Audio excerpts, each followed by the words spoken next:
أشار ظهور الملك محمد السادس في أحد المتاجر بباريس بدون العكاز الطبي الذي كان يعتمد عليه خلال استقبال الرئيس الفرنسي إيمانويل ماكرون موجة من التفاعلات الإيجابية لدى المغاربة على منصات التواصل الاجتماعي. وأرسل هذا الظهور الذي بدأ فيه الملك محمد السادس بحالة جيدة رسالة طمأنة للشعب المغربي حول وضعه الصحي، وهو ما عبر عنه نشطاء مواقع التواصل الاجتماعي في تعليقاتهم، خصوصا وأن أطراف معادية حاولت نشر مجموعة من الشائعات والمغالطات حول الموضوع. وكانت مصادر طبية قد أكدت أن الملك محمد السادس عانى في الفترة الأخيرة من انكماش عضلي في الظهر نتيجة لضغط العصب الوركي، وهي حالة طبية معروفة قد تظهر بسبب الجهد أو الإجهاد البدني، مشددة على أن هذه الأعراض تعتبر طبيعية وغير مقلقة حيث تستجيب للعلاج وتزول تدريجيا.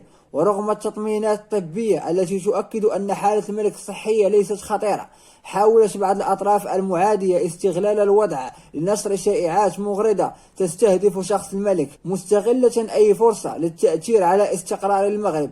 غير أن ظهوره في باريس بحالة جيدة جاء بمثابة الرد الصريح والغير المباشر على هذه الحملات المغرضة.